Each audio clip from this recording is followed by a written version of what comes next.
نبدا ونقول بسم الله. دي هي اجدد عربيه عند شيري الاريزو ايه، ملهاش دعوه خالص بالام جي 7، ولكن انا لما لقيت العربيتين بصراحه موجودين جنب بعض فقلت مش مهم ان احنا نشيلهم، فهنكمل الريفيو على اساس العلاقه الوحيده اللي ممكن تربط العربيتين دول ممكن نقول الحته الرياضيه، الحته الشبابيه، نقطه التسعير بفرق 140,000 جنيه بين العربيتين، ويعني حاجات من هذا القبيل. فخلونا نكون متفقين في البدايه ان احنا هنتكلم عن الاريزو 8 مش الام جي 7، ويلا بينا ندخل في الموضوع ونبدا السلام عليكم. يا بيسو يا بيسو الله يرضى على خالتك، ابعد عني. طب يلا بيسو، كويس، برافو عليك. يلا بقى روح شوف طريقك. يلا بيسو ما ترخمش بقى، يلا يا معلم، ورانا شغل.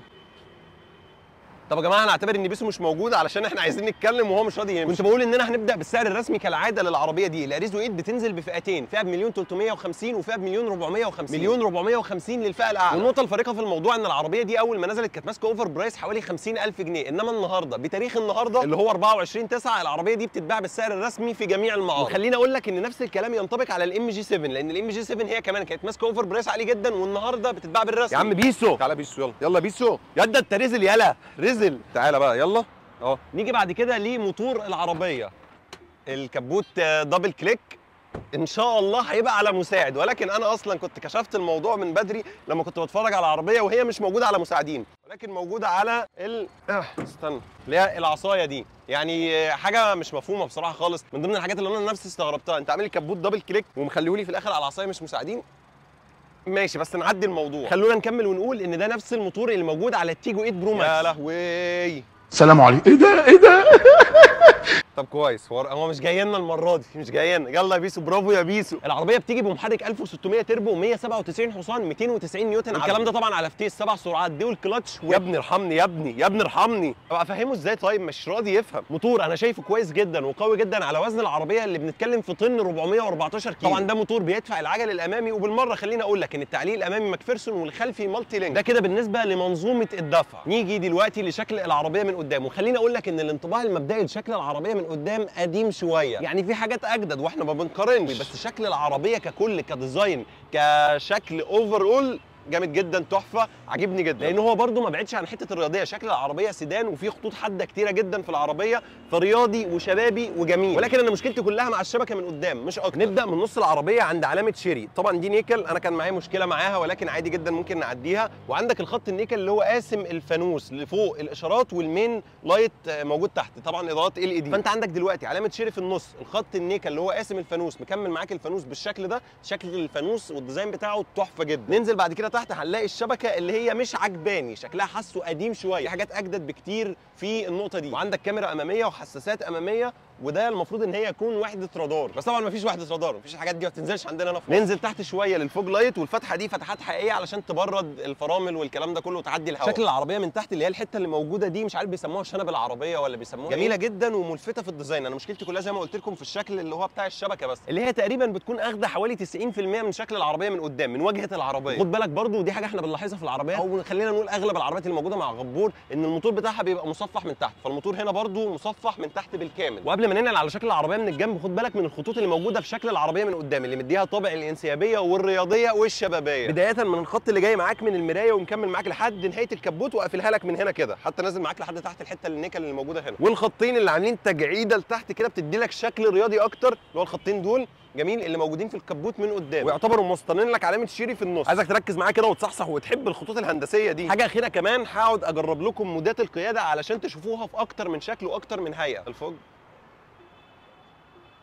ده شكل الاضاءات تحفه، شكل الاضاءات بتاعتها برده الديزاين بتاعها تحفه جدا. طبعا انا باصص في انعكاس العربيه اللي وراها عشان انا مش شايف الموضوع شكله عامل ازاي، بس انتوا اللي هتبقوا شايفين دلوقتي كده زي الفل. نيجي لشكل العربيه من الجنب، وتحديدا اكتر زاويه انا بحبها بتوريك الشكل الهجومي للعربيه بجد من الجنب، من الزاويه دي تحديدا كده.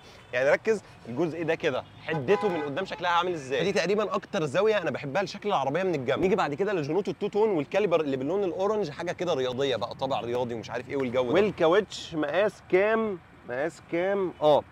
225 45 ار 18 الكاوتش بتاعك مقاس 18. قبل ما انقل من الزاويه دي هوريك حاجه بس صغيره هنا، اللي هي العلامه اللي موجوده هنا طبعا مكتوب عليها علامه اريزو. الحركه دي في اغلب عربيات الرنجات، رانج روفر بقى والكلام ده كله. وخليني برضو اقول لك ان انا عندي انطباع ان هم لسه متمسكين بالاريزو 5، يعني الديزاين فيه حاجات كتيره قوي تحسها شبيهه في القصه دي الاريزو 5، مع ان دي 8 يعني ما ينفعش. وفي تعليقات صغيره بس هو كديزاين كلي جامد جدا، يعني انا عاجبني جدا شكل العربيه، مش هنختلف على النقطه دي، بس الكام حاجه دي بس عادي تعدي. عندك بعد كده المرايات بتاعتك، الديزاين بتاعها شكله جامد جدا وانسيابي، والاشارات بتاعتك اللي موجوده في المرايات، وكاميرا من ضمن الكاميرات ال 360، وشكل الديزاين بتاع العربيه تحفه جدا.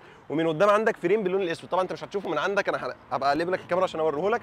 وعندك هنا برضو النقطه العاميه، طبعا قلنا ان الحته دي بتاخدها في اغلب الوقت من رانج روفر. جميل الديزاين بتاعك من الجنب شكله تحفه جدا ورياضي. ولاحظ معايا الموضوع ده في الخط، لا خلينا بدايته تبقى من ورا، يعني بدايه الخط بتاعتك من عند كسره الفانوس من هنا، وهو مكمل معاك خط حاد اهو بسيط وبيختفي عند الاوكر لحد الاخر بتاع العربيه. فدي طبعا حاجه من ضمن الحاجات الجامده والرياضيه. هتلاقي عندك هنا كميه نيكل مغرقه الفيرامنت كلها، ودي حاجه مش غريبه على عربيات شيري كلها، هم بيحبوا النيكل قوي، بيعتزوا بيه. الازاز اللي قدام طبعا عادي، واللي ورا هو اللي فاميه. وعندنا فتحه سقف، فتحه سقف ايه ده، وعندنا كمان فتحه سقف هنشوفها من جوه. بس كده اعتقد دي كل حاجه من جنب العربيه، انا مش شايف اي حاجه ثانيه مختلفة محتاجة ان احنا نتكلم عنها. نيجي دلوقتي لشكل العربية من ورا، ومن وجهة نظري ده اجمد حاجة فيها. شكل العربية من ورا يا جماعة تحفة موزع، بدايه معاك من شكل الفوانيس والشرط اللي هي موجوده فيها دي، مديها طابع جامد جدا، شكلها من ورا تحفه بجد. هو كده الليل بيكسر علينا، بس انت هتحس بالموضوع ده اكتر بالليل. برضه شكلها في الصبح، شكل العربيه الديزاين بتاعها الخلفيه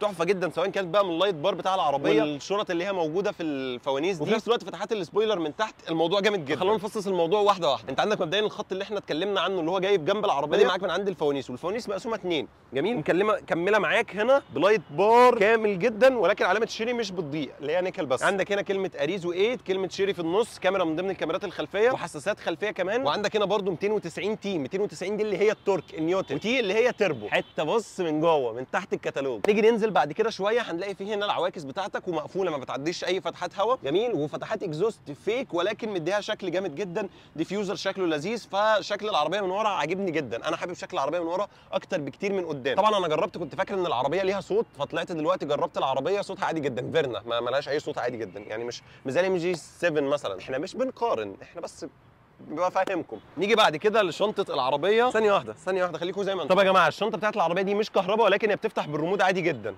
بص يلا، ما فتحتش، بس المهم ان هي بتفتح بالريموت، يعني احنا عندنا المعلومه دي. جميل، ممكن انا اللي عملت الهاو غلط. وطبعا بنتكلم في مساحه 445 لتر، نوعا ما صغيره على الفئه دي، ولكن برده مش بطاله. الكراسي بتاعتك بتقفل على جنب واحد، يعني بتقفل مره واحده، مش بتقفل على جزئين. فاهمين حاجه؟ اللي هو مش بنزل كرسي وانزل الثاني اللي جنبيه، لا، هم بينزلوا الكنبه كلها مره واحده عشان تدي لك مساحه اكبر طبعا. وعندك مساحه تخزين هنا، وفي هنا كمان مساحه تخزين برده. جميل، نطلع تحت. عندك اللي هو الجنط الاحتياطي اللي هو بيمشيك فتره صغيره، ده اللي هو الحديد، مش جنط كامل للعربيه. طبعا كل الشركات اتجهت دلوقتي ان هي تعمل القصه دي، بس مفيش اي حاجه ثانيه في العربيه من ورا. ده بالنسبه لشكل العربيه من ورا. نبدا دلوقتي ندخل نتفرج على شكل العربيه من جوه. واعذرني انا هختفي من الكاميرا خالص عشان هبقى ماسك الموبايل في ايدي، معيش حد يصور النهارده، فهاجي من ورا الكاميرا واوريك كل حاجه كاني انا اللي شايفها بعيني. فيلا بينا نتفرج على شكل العربيه من جوه، واللي انا متاكد انه هيعجبك جدا. يلا بينا على العربيه من جوه. هرجع بس بالكرسي ورا شويه عشان يديني مساحه. نقفل بقى الاشارات عشان الصداع. نشغل التكييف، شغلنا التكييف، نعلي المراوح شويه، بس كده تمام، كده جميل جدا. طيب نبدا اول حاجه بالطاره اللي شكلها جلد ورياضي وشكلها شيك جدا وحاجه بريميوم، مع لمسات البيانو بلاك والنيكل اللي حواليها كفريم. نفس الكلام برده موجود هنا، برده مع اضافه البيدل شيفتر. عندك هنا برده 2 بيدل شيفتر زي ما انت شايف، مثبت السرعه وتحكماتك في الطاره عادي جدا. نفس المنظومه بتاعه التحكم في الاشارات والاضاءات والكلام ده كله والمساحات والقصه دي كلها اللي احنا متعودين عليها من شيري. نفس الموضوع، ما فيهاش اي افتكاسه خالص جدا. بس نضاف هنا بقى الامر الصوتي اللي هو انت هتدوس عليه هنا كده. Open the sunroof. بدأت تفتح السان روف. جميل، ده بالنسبة للأمر الصوتي اللي أنت بتدوس على الزرار ده وهو بيبدأ هنا تكلم الشاشة تقول لها أنت عايز تعمل إيه. اقفلها بقى تاني عشان التكييف. Close the sunroof. بس بدأت تقفل هي لوحدها السان روف عادي جدا. طبعا قلت لك ان انا هوريك من جوه فتحه السقف. فتحه السقف بتاعتك مقسومه على جزئين، ولكن ركز معايا الجزء ده. ارجع تاني، الستاره بتاعتك بتكمل لهنا وفتحه السقف بتفتح دي بس. لحد الجزء ده بس، منطقي وطبيعي، احنا شفناه في عربيات كتيره جدا. تاني حاجه هكلمك عنها الشاشه بتاعت العدادات اللي موجود فيها كل الحاجات اللي انت محتاج تعرفها عن الطريق، ولكن العربيه ما فيهاش هيد اب ديسبلاي، فعادي دي نقطه مش هنتكلم عنها. جنبك الشاشه الثانيه بتاعت التحكم في انظمه العربيه بقى والكلام ده كله، والسرعه بتاعتها والاداء بتاعها كويس جدا، وفيها ابل كار بلاي واندرويد اوتو. ننزل تحت شويه هتلاقي هنا وحده تحكم في التكييف، ودي لفته ممتازه جدا يعني علشان العربيات اللي ما بقتش موجوده فيها تحكم في التكييف والكلام ده كله، الشاشه ساعات بتهنج وبتعمل مشاكل كده، فدي كويسه جدا ان في هنا وحده تحكم في التكييف منفصله جدا. الستارت ستوب انجن وشكل فتحات التكييف بتاعتك عادي جدا، وزرار الاشارات بتاعتك او الانتظار بتاعك موجود في النص. طبعا ده بلاستيك ولكن معمول على شكل خشب علشان يدي لك شكل جمالي جوه العربيه، حاجه كده تحسسك بالبريميوم بتاع العربيه. ده على الرغم ان هو مطفي ولكن فيه حاجات زي اضاءات كده زي ما انت شايف، جميل. انبت لايت موجود تحت هنا، ونفس الكلام في الاضاءات اللي موجوده هنا والبيبان والقصه دي كلها. يعني انت هتاخد بالك ان ده اضاءات اهيت بتنور، ونفس الكلام فوق، ونفس الكلام موجود في البيبان، وشكل البيبان هو اللي تحفه بصراحه. شايف شكله عامل ازاي؟ طبعا بتتحكم في الوان الاضاءات دي كلها من خلال الشاشه بتاعت العربيه، في عندك اكتر من لون تقدر تتحكم فيهم على حسب انت ماشي ازاي. انبت لايت موجود هنا وملفوف تحت في الجنب ده، جميل. طبعا الشكل زي ما انت شايف.